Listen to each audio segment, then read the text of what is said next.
I'm going to show you how to use a number line to add and subtract decimals. So our first problem is a subtraction problem.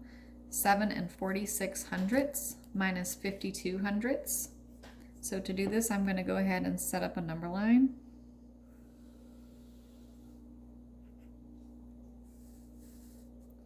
And I'm going to start on the right with my largest number, 7 46 hundredths. And now, since I'm subtracting, I'm going to move backwards to the left down my number line. And as I move to the left, my numbers will get smaller. Now, some students will recognize that 52 hundredths is larger than 46 hundredths, and they'll make one giant jump of 46 hundredths to get started with. More likely than not, your student may need to make smaller jumps. So we encourage students to make hops of tenths or tens whenever possible. So that's what I'm going to demonstrate here. So as I move backwards down the number line, it's very important that I keep track of my hops so that I make sure I'm hopping exactly 52 hundredths to the left on the number line. Sorry, so I'm starting with one hop of minus 1/10. So 7 46 hundredths minus a tenth is 7 36 hundredths.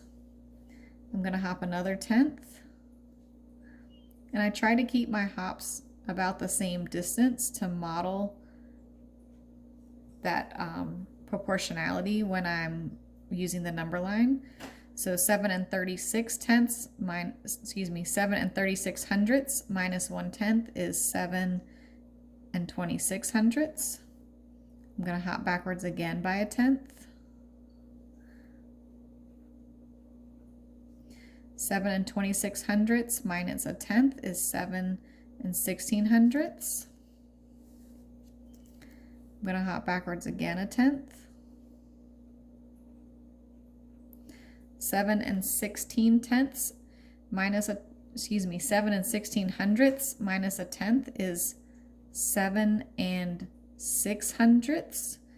Pay very close attention to your student, making sure they keep that placeholder 0 in there so that it reads as 7 6 hundredths instead of 7 6 tenths. Now here we've been jumping backwards by tenths, which we have 5 tenths in 52 hundredths. So let's keep track and see how many tenths we've hopped backwards. 1/10, 2/10, 3/10, 4/10. So I can still hop back another tenth.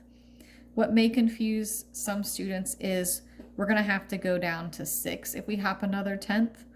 Some students will be able to do that automatically. Some will want to find a friendly number. So I'm going to model finding the friendly number. If I have 6 hundredths and I want to get to 7, which is my friendly number because it's nice and even, I'm not going to jump back a tenth. I'm only going to jump back 6 hundredths this time. So I'm going to make my hop just a little bit smaller and mark it as minus 6 hundredths. That gives me to 7 even. Notice I still wrote my 2 zeros to hold those places and remind myself that I'm working in the hundredths place.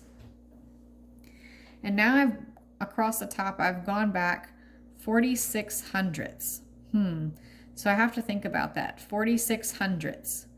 What could get me to 50 hundredths? Well, 46 hundredths is only 4 away from 50.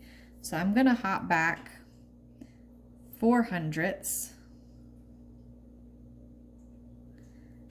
And 7 minus 4 hundredths. Now I can think of this like dollars and cents. 7 minus 4 cents is 6 96 hundredths. So when I keep up tabs across the top, I've hopped back a total of 50 hundredths. So I still have 2 more hundredths to go. So I'm going to do my last 2 hundredths in a little hop. And 6 96 hundredths minus 2 hundredths is 6 94 hundredths. So the answer to my problem, 6 46 hundredths minus 52 hundredths is 6 94 hundredths.